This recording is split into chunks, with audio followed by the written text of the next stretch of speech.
I would like to go over the things I use often during productions.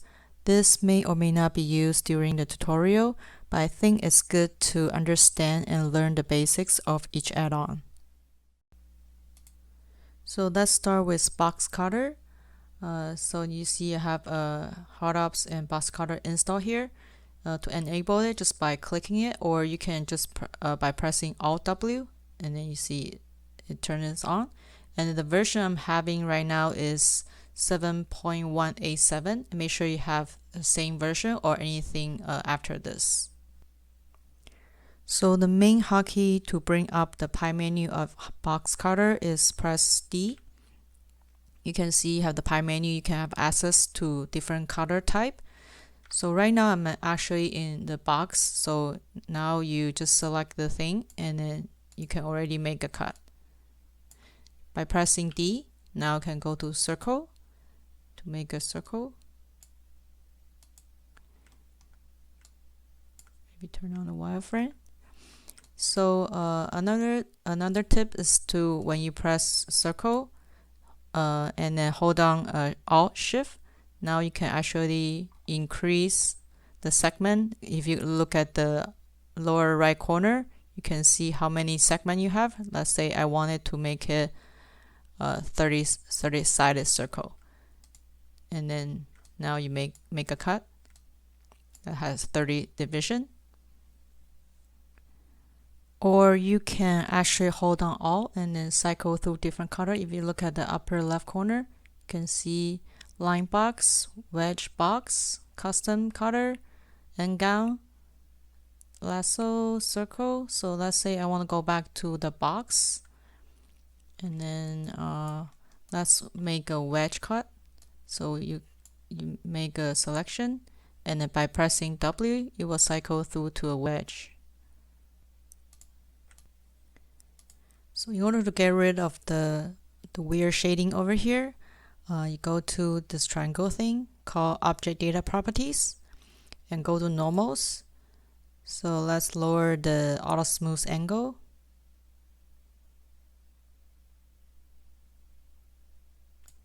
Now you see the weird shading is gone. Another tip is when you, let's say I press Alt and go back to box, make a box cut. So now by pressing tab, you kind of just pause it. So you can now further adjust this cutter, make it deeper. The blue dot is the bevel. By pressing any elsewhere, you accept the change. One more thing is when you drag the box, if you press Shift, it will leave the cutter stay in the screen. So now, because if you look at the other ones, if you make a cut, the cutter will disappear after you finish the cutting.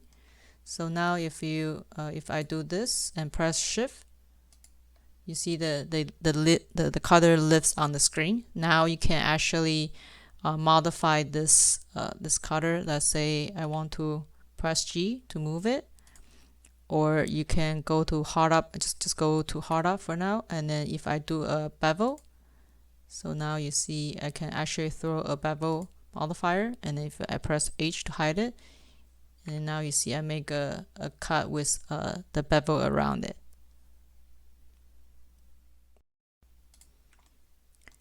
Let's say I want to make a cut around here. You can see now it has angle. So if you're just using the default, it will kind of line up towards this edge. In order to line up with make the cutter line up with this edge, you press Shift V and go to Object and then nearest edge.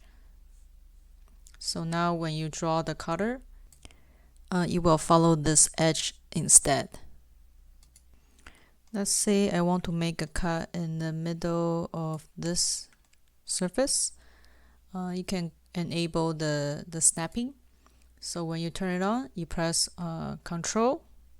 You will see there's some dots in the middle, and then you will see this is right in the middle. So when you drag your cutter, that's in the center of the surface.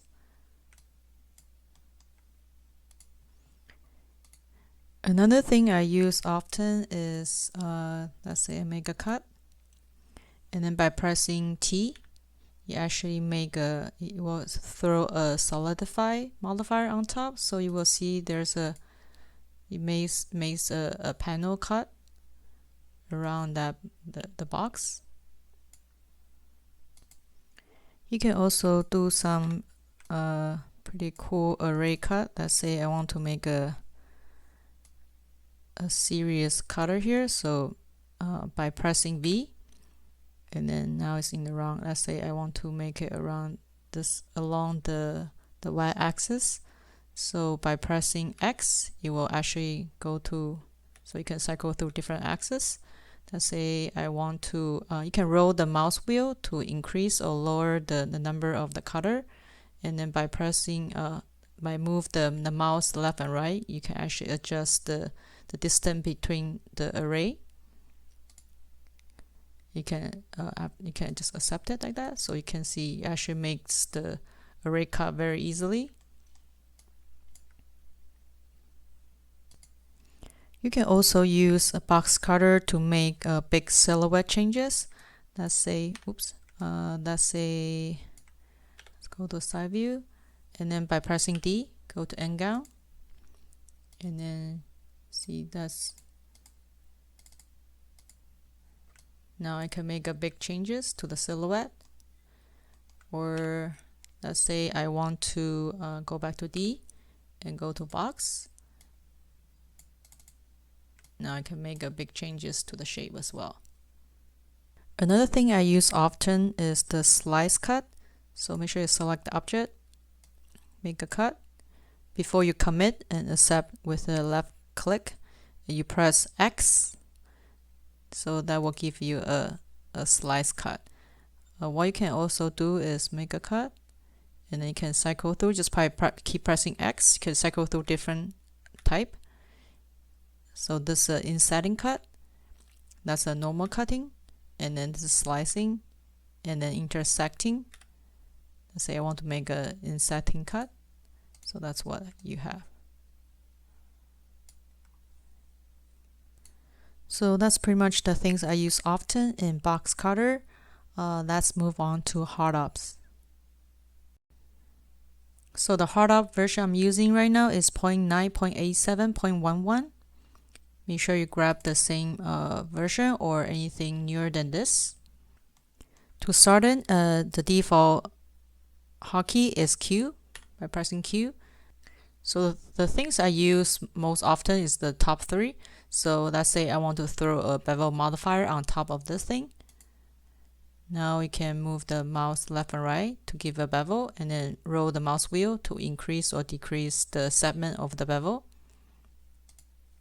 You can also go to the modifier stack. Let's say I want to add more segment to the bevel. You can actually change it here, and then change the amount, like the width of the bevel here. Another thing is you actually can press Shift-Alt-B to bring up this menu, and you can divide the width by half or times by 2. So let's say I want to make it smaller, and then or you can choose a default here, 0.01. Let's say I want to make that, and then I want 6.7. That's how you do it. And then one thing I use is called weighted normal. So by selecting this thing, press Q, and then go to sharpen. By pressing Alt sharpen, you throw a weighted normal modifier in the stack. You can see we have some weird shading around this corner and then here. In order to fix that, let's go to edit mode and then go to the edge. You can see those edges are assigned to as a hard edge. Maybe to turn the crease, seam, and then bevel off. So you can see whatever is assigned to cyan color, that means those are assigned as sharp edge. So you can select those and right click, clear sharp, and then now go back to the object mode. You can see clear that issue. Another issue we see is some like weird pinching around this corner. Let's find that color. So what you do is press Q, go to ever scroll. So now just by rolling the mouse wheel, you can actually cycle through the colors in your modifier stack. Let's find that one and then just zoom in, take a look. Let's go to the wireframe mode. Actually, you can see there's some overlapping faces there. So I think it's because the bevel is too tight here, so they start like overlap each other. Maybe lower one segment. Okay, I think that fixed the issue. Okay, hide the color.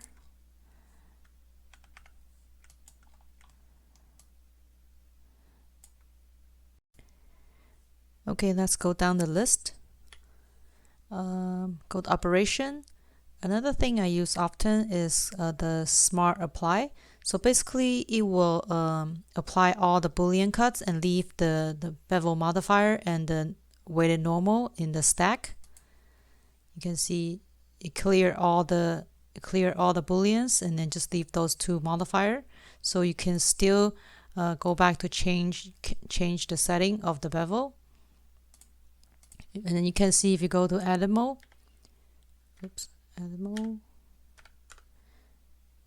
and then all the color has been applied.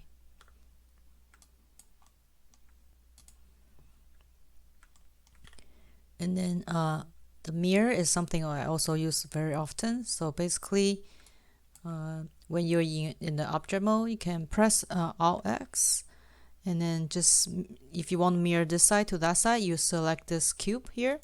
So basically it will throw a mirror modifier in the stack.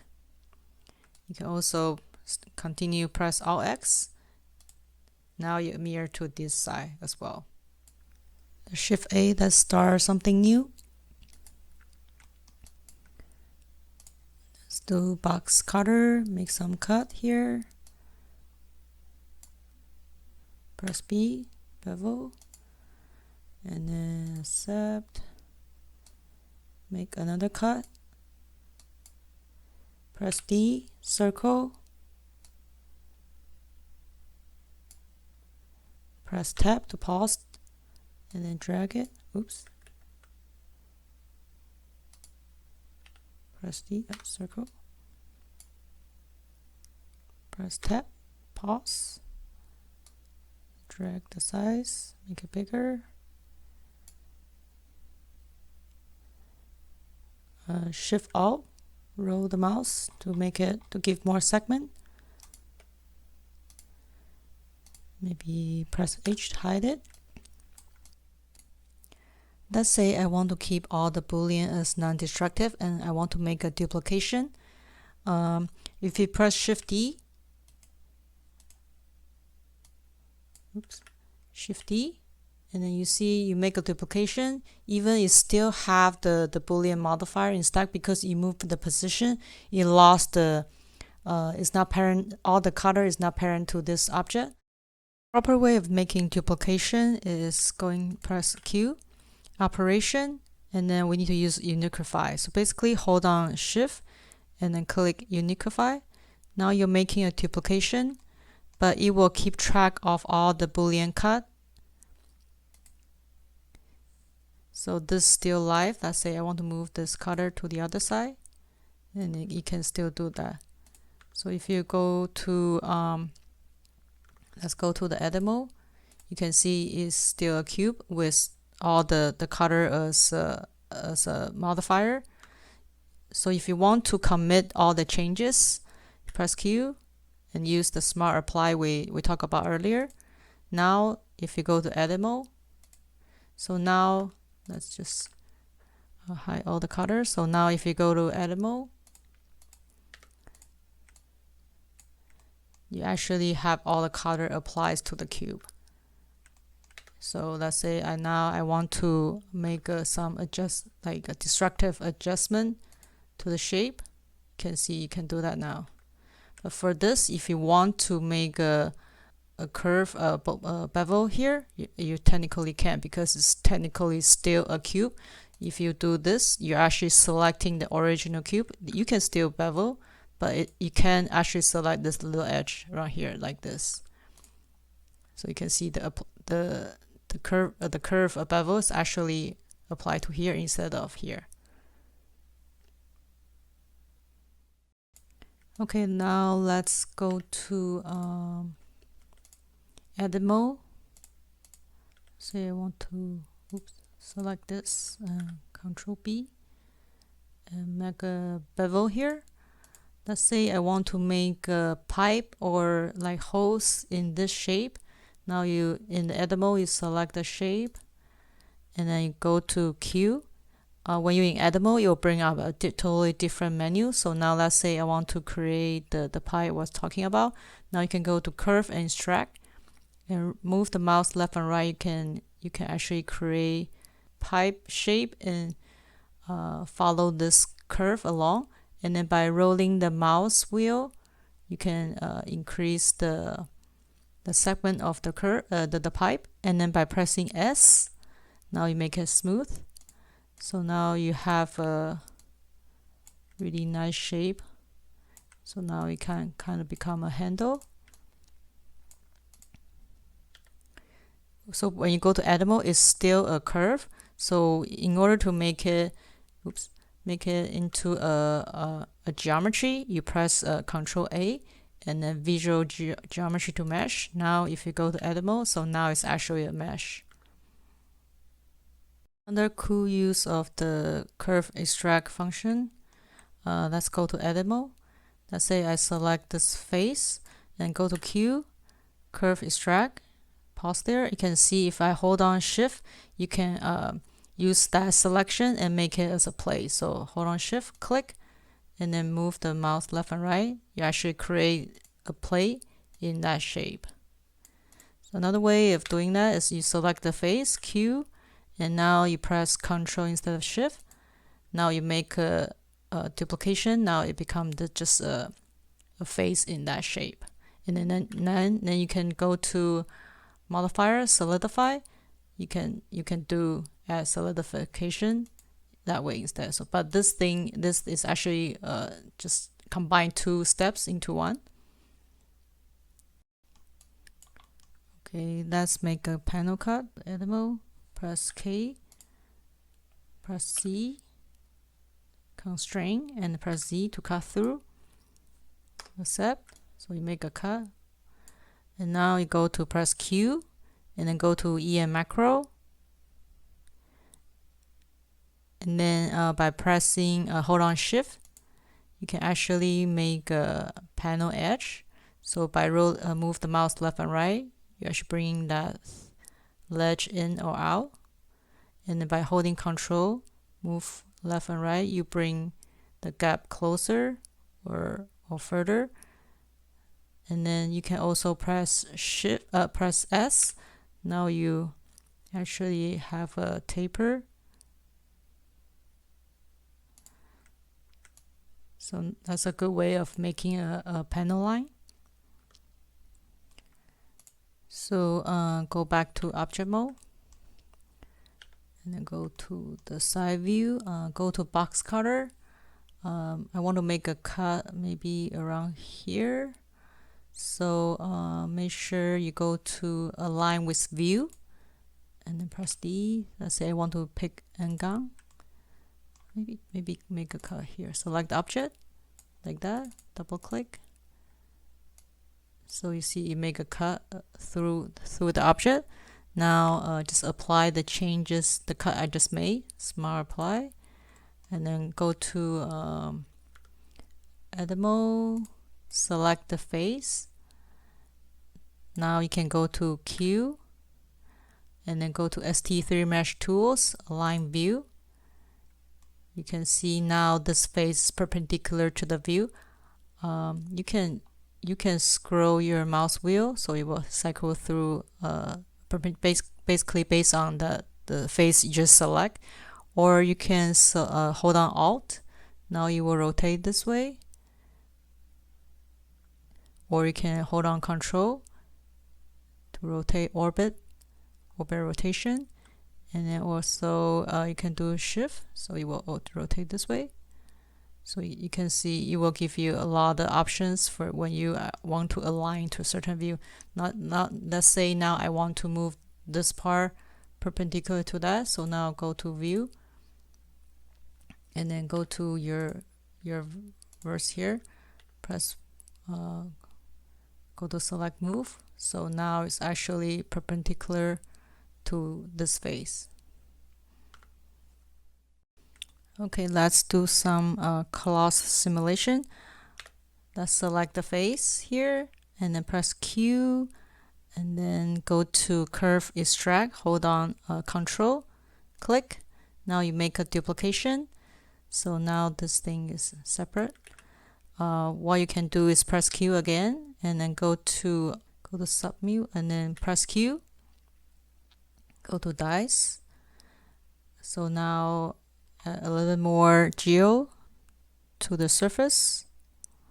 Press Z, resolution to the Z axis, and then also we need something in the X. Press X, click.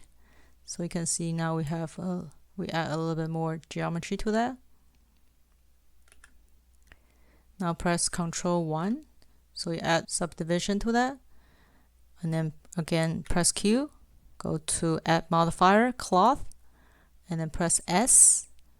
Now you can see we start a simulation. So you can play around here. Oh, this.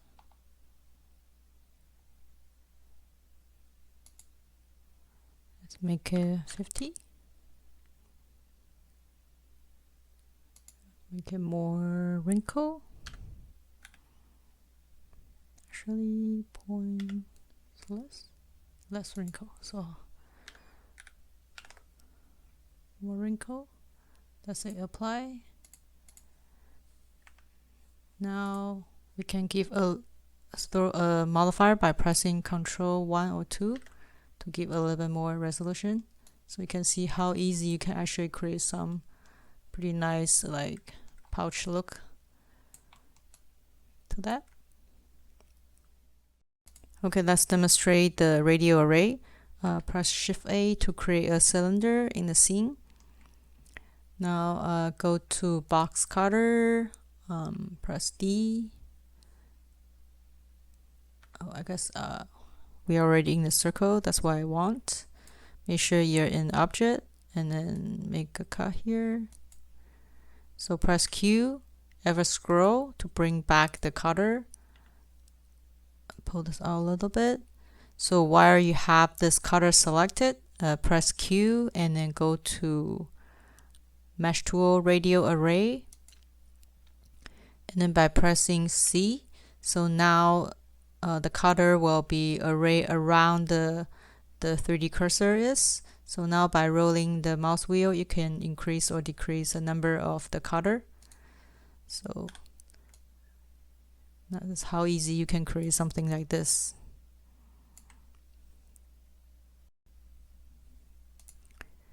So press Alt V or bring up the viewport menu. So one thing I use often is the face orientation. So it will help you check if you have a flip normal.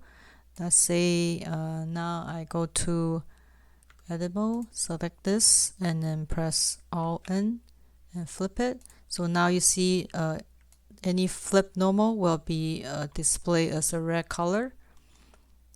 So that's a good way to check if you have anything, any face that's a flip. Now press Alt V to go back, turn off the face orientation. You can also turn on wireframe from there.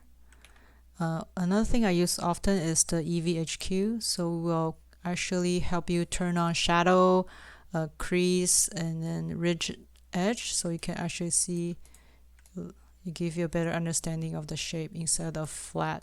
If you press that, actually LV, EVLQ, low quality, so you can see, you can adjust here.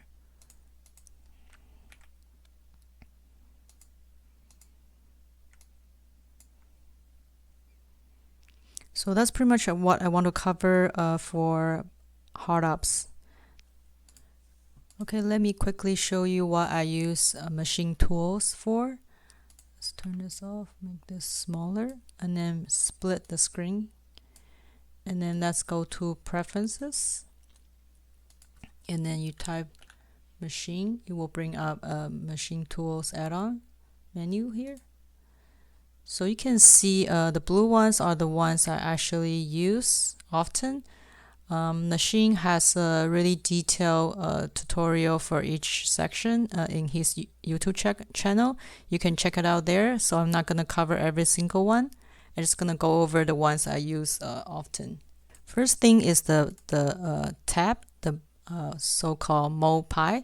So when you press tab, it will bring up this the mode pie here.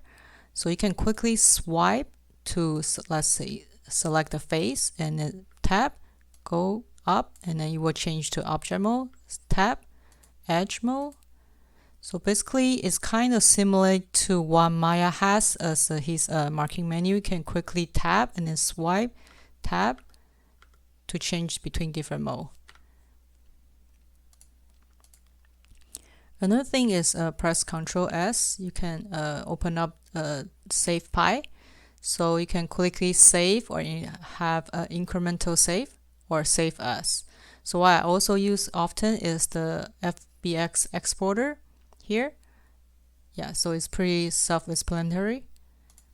So if you go to the the edit mode, let's say select this and then select this less, and then press Alt A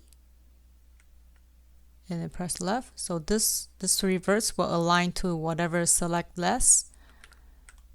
Let's say I want to align all the three to here.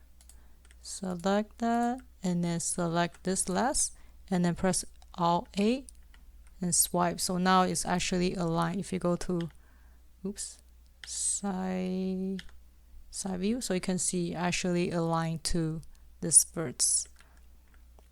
I found this very, very useful. Let's say now if I want to go to select all this and make sure they are aligned to this, swipe. Oh, I guess I select that, but you can see you can quickly align verts along based on the viewpoint. You can also change the axis, but I use the view option most of the time. Another thing I use often is the cursor. So Shift S. Now let's say you can see the pivot is here and the 3D cursor is here. If I want to select the vert here and then press Shift S, and then you can bring the origin to the curve, to the vert here. Maybe it's hard to see.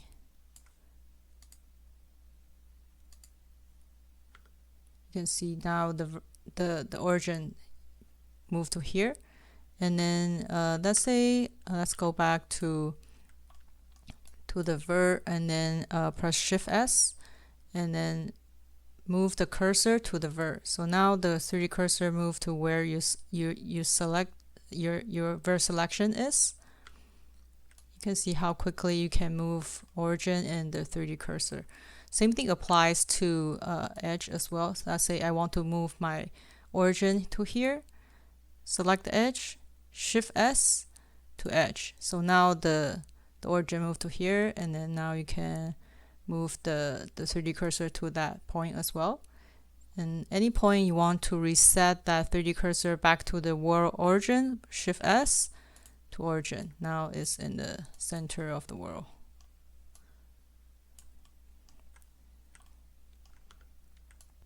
Now the transform pie. So what I have, I map it to my my mouse key here. So pretty much the same thing as what you see on around here. So it's just kind of handy to quickly change between different orientation or the pivot point. Another thing is the snapping pie. So same thing, you can also find it up here. I just found it, I just bind it to the mouse. I can actually quickly show you where my key maps bind to. So you don't have to follow this, it's just what I prefer to use. Let's say I want to do a merge last, select this, and then the last vert, just by pressing Alt-1, that's what I bind it to. So now you'll merge last. Another thing I use is now you can actually select this two and then go Shift 1, so you will kind of merge it into the center. Same thing here. So I use that often when I do optimization. Another thing is, let's say I want to move this vert along this tangent. So I select this and then select this vert and then press Ctrl Shift 1. So now you see actually move along this tangent space. It could be really helpful in some situation. Another thing I use often before I export the model out for baking is I need to do manual triangulation. So select the first vert and then Control select the last one and then Shift select this one and then press 5. It will help you connect all the verts to whatever is select last. So I bind it to key map 5. Another way of doing it, you can actually go to Q and then under operations, and then it's called Start Connect, which is the same thing. So another useful thing is when you in edit mode, press Alt X, it will kind of mirror along, I guess because right now I have my pivot in here, undo. You can see it's actually mirror along this pivot here. So let's move this back to the center. Press Shift S and move to that vert. Now when you press Alt X, so you can see actually mirror along this axis here where your selected pivot is. So this is pretty much what I want to cover for machine tools. It includes a lot of handy little tools, will help you save a lot of time. Let's move on to the next add-on. Mesh Machine is another very powerful add-on. Let me just demonstrate a couple very useful features. So let's go to Edit mode, go to Face, select the rounded bevel here. Press Y, and then now you can unfuse. So basically you bring it back to a bevel, like a chamfer. You can also remove the chamfer and revert it back to the box. You can see it's really powerful. Let's say now I select the edge, Control B, make a new bevel, and then press Y, and then go to fuse, and then now you just bring back to a rounded bevel. You can also roll your mouse wheel to increase or decrease the segment of how round you want the bevel edge. Let's say I press I and do a insert. So you can see there's some like vertex bundle and then create some overshoot here. So what you can do is go to press 2, go to your edge mode, select the beginning of that like bunch, and then select the last one, Control select, and then press Y and go to on F. Now you kind of loosen it, so you can see it's really useful for that. Okay, also demonstrate here. Select the first one and then Control select the last to select the last one in the loop. Press Y on F. Now you can move your mouse left and right, and then roll scroll the mouse wheel up and down to propagate.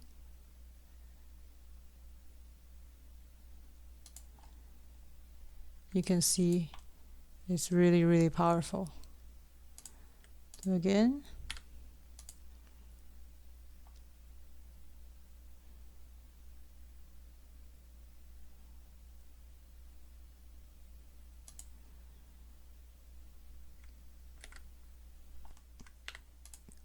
Go to face mode, select the face loop, press Y, fuse, roll the mouse wheel to increase the roundness, the segment of that bevel. And then you can actually press Z or Y to change the tension of that bevel corner. And let's say I move this, so actually do this. Let's say I want to make sure the surface, you can see, is not flat.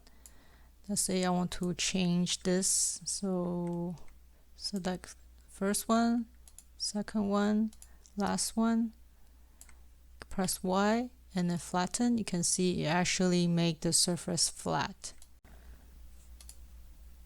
Select the edge loop, shift select, control select, control B, make a one segment bevel. Go to face mode, select the face loop, press Y, fuse, select the face loop, Y, fuse, and then control select the edge loop again, press Y, chamfer, Y, fuse, increase the segment. Go to object mode. Now go to the matte cap. You can see there's some shading issue. Now you can press Q and then Alt sharpen. So you throw a weighted normal modifier on top to correct the normal information.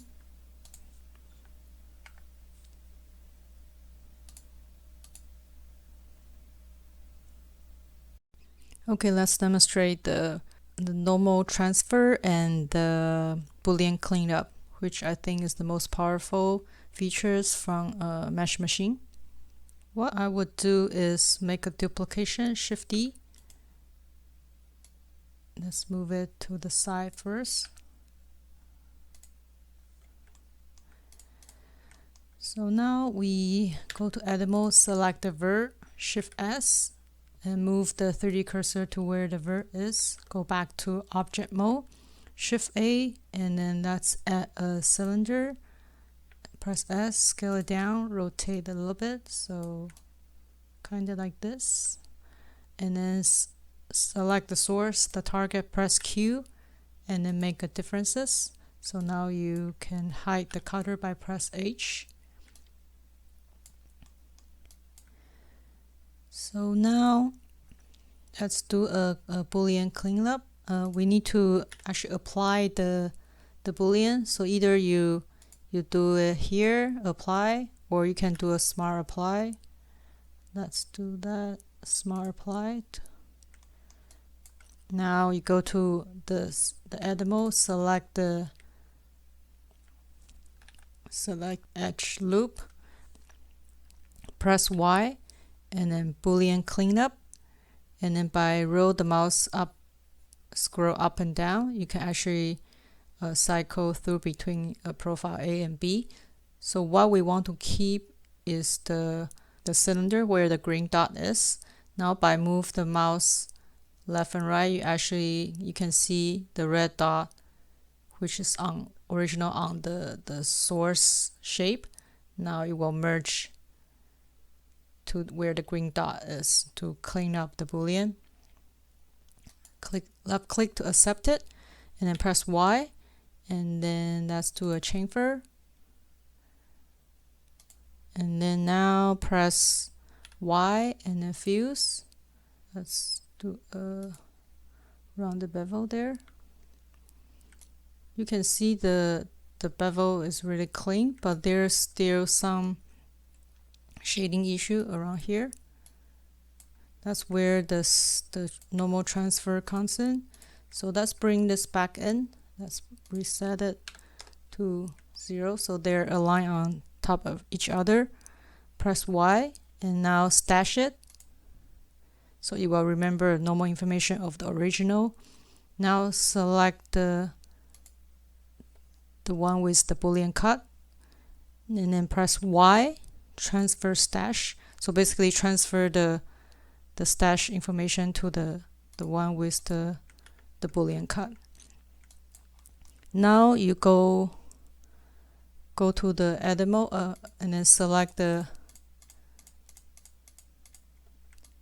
face that with some shading issue, and then maybe go to the max cap just to see, and then press Y and then normal transfer, and then by pressing D you can see how much it fixes. Pretty much just the original shape doesn't have that cutout, so you have a very smooth transition between the face. So basically you're transferring that normal information to this new shape with the cutout.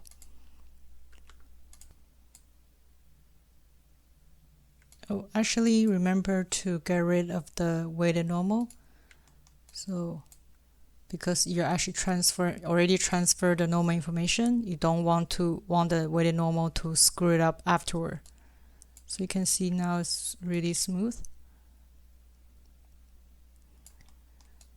So that's pretty much what I want to cover for machine tools, box cutter, hot ops, and mesh machine.